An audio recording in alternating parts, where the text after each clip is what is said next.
ស៊ីម៉ាក់កម្ពុជាបានប្រកាសជាសាធារណៈក្រោយរកឃើញថាករណីផ្ទុះគ្រាប់បណ្ដាលឲ្យកុមារាម្នាក់ស្លាប់នៅស្រុកចំខ្សានជាគ្រាប់បែកចង្កោមប្រភេទ M85 នៃគ្រាប់កាំភ្លើងធំ155មីលីម៉ែត្រដែលកងទ័ពថៃបានបាញ់មកលើទឹកដីកម្ពុជាថៃយល់ឃើញថាកម្ពុជាហាក់កំពុងតែបន្តសង្គ្រាមព័ត៌មានคล้ายៗរបស់ខ្លួនប្រឆាំងនឹងប្រទេសថៃជុងតាមរយៈសម្ដីរៀបរាប់លើគណនីផ្លូវការរបស់ឯកឧត្តមហេងរតនាមេស៊ីម៉ាក់កម្ពុជានៅយប់ថ្ងៃទី30ខែតុលាបញ្ជាអំពីករណីគ្រោះថ្នាក់ផ្ទុះគ្រាប់ស្ថិតនៅក្នុងភូមិបង្គោល8ឃុំស្រអែមស្រុកចំខ្សានខេត្តព្រះវិហារកាលពីវេលាម៉ោង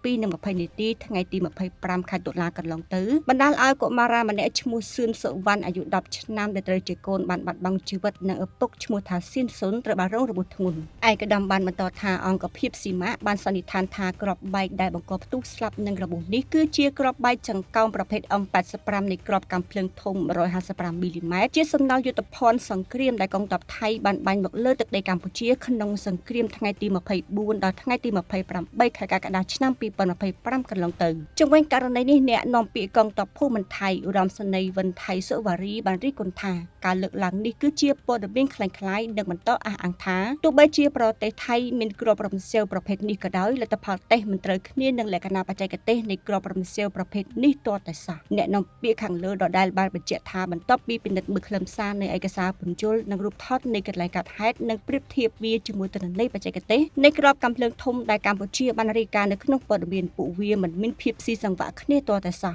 អ្នកនាំពាក្យកងទ័ពភូមិន្ទថៃឧត្តមសេនីយ៍វិនថៃសុវ៉ារីក៏បានព្រមានមកកាន់កម្ពុជាឲ្យបង្ហាញព័ត៌មានដោយប្រុងប្រយ័ត្ននិងលើកកម្ពស់ដំណើរការកាត់បន្ថយជម្លោះបន្ទាប់ពីការចុះហត្ថលេខាលើសន្ធិសញ្ញាសន្តិភាពហើយកម្ពុជាគួរតែផ្អែកលើការពិតនិងការទទួលខុសត្រូវនេះបើតាមការឲ្យដឹងតាមរយៈកាសែត Thai The Nation ចុះផ្សាយនៅថ្ងៃទី31ខែតុលាឆ្នាំ2025